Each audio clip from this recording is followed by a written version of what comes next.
You finally booked that long-awaited cruise. Ocean views, endless buffets, zero thoughts of your endless email list. It's going to be smooth sailing, right? But every cruise is full of first-timers and even seasoned cruisers, making simple mistakes that turn a dream trip into a frustrating mess. From cabin choices that cause seasickness, to missed excursions, surprise charges, I'm here to help you skip the stress and sail smarter. In this video, we'll walk through the biggest cruise ship mistakes people make, and exactly how to avoid them. These are the things no one tells you at booking, but every seasoned cruiser has learned, usually the hard way. Whether it's your first cruise or your fifth, these tips can save you money, time, and even your sanity. Let's dive in before you pack your suitcase and leave your common sense on the pier. Cruising into a new port is exciting. Palm trees, warm air, maybe a reggae band greeting you. And then it hits. You didn't plan a thing. No idea where to go. No beach picked. No tour booked. No clue if this is the island with the pigs or the one with the zip line. While there's something to be said for spontaneity, port days aren't the best time to play travel roulette. Excursions sell out. The best beaches can be miles away, and taxi drivers smell indecision like sunscreen. A little research, and I mean even just 10 minutes on Google, goes a long way. Know what your options are, what you're willing to spend, and how long it takes to get back. Or at the very least, know how to ask, "Where's the beach?" in the local language.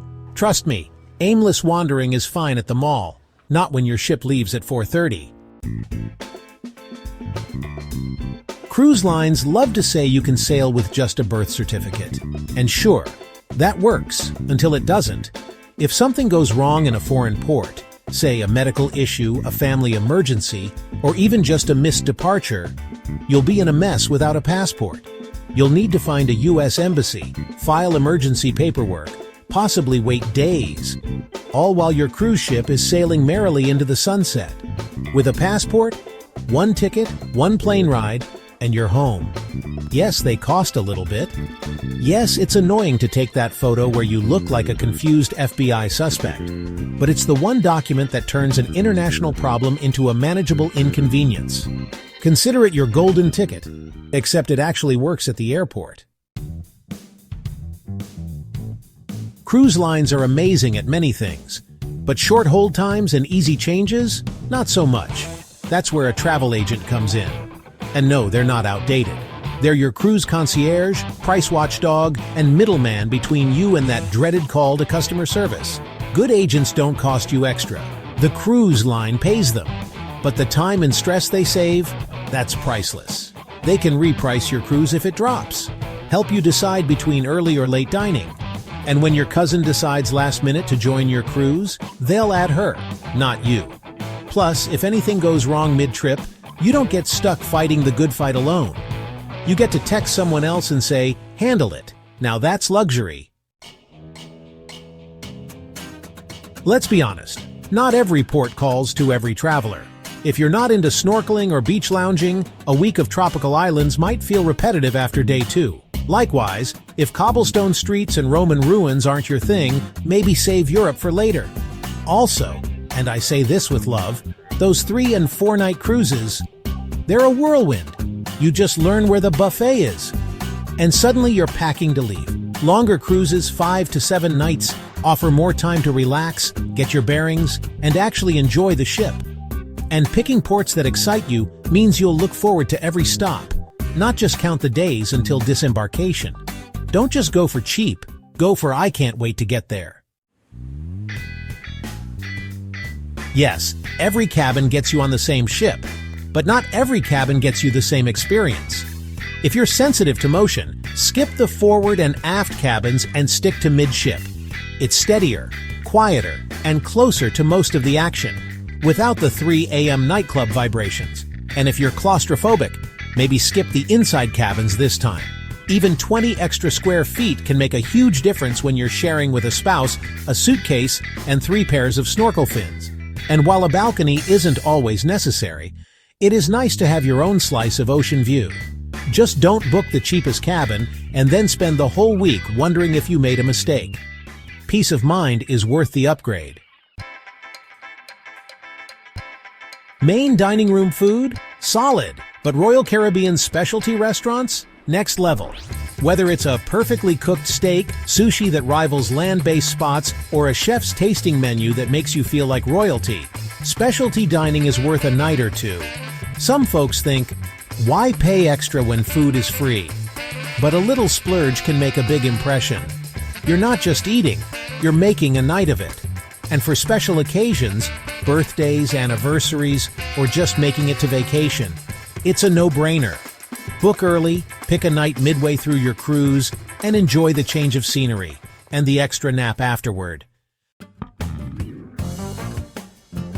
Not all ships are created equal, especially on Royal Caribbean. Some are packed with bells and whistles, water slides, surf simulators, Broadway shows. Others, a little quieter. And let's say, classic. If you're traveling with kids or grandkids, you'll want a ship with more onboard action. If you're looking for a relaxed couples trip, maybe a smaller, older ship is just right. I recommend starting with the Oasis, Freedom, or Voyager classes. Big enough for variety, refined enough for comfort, and loaded with activities so nobody gets bored. Not even your 13-year-old grandson who doesn't do cruises. Royal excursions are convenient, yes, but they're not the only game in town. Third-party tours often cost less, offer smaller groups, and give you more personalized experiences. Plus, you're not shuffled around in a bus with 45 strangers. You can zip line, snorkel, hike, all with someone who actually grew up in the area. That said, if you're doing something that ends close to sail-away time, stick with the cruise line. Otherwise, go off the beaten path. Your wallet and your camera roll will thank you. We love good service, we love tipping, but what we don't love, accidentally tipping twice. Most onboard purchases already have gratuity added, usually 18%, but the receipt will still have a blank tip line. It's sneaky, it's habitual, and it adds up. Check your receipt before adding extra, and if someone really goes above and beyond, go ahead and tip more. Just do it because you want to, not because you didn't read the fine print. You might think you're saving money by flying in the morning of your cruise, but if your flight's delayed, your ship waits for no one. Weather, mechanical issues, or airline chaos can turn your vacation into a horror story. Veteran cruisers know the rule: fly in the day before. Spend the night near the port. Relax. Sleep in. Start your vacation on time. Not running through the terminal like a contestant on The Amazing Race. You didn't come all this way to miss the boat. You packed 5 formal shirts and 3 pairs of sandals. But no sunscreen, toothpaste, or the meds you always take after dinner. It's a common rookie mistake, and cruise shops know it. Yes, you can buy what you forgot, but it'll cost you. That $5 bottle of aloe from Target, now it's $17.99 plus tax and a little regret. Before you board, make a checklist. Think meds, motion sickness bands, sunscreen, travel-size laundry detergent. And yes, even your backup reading glasses.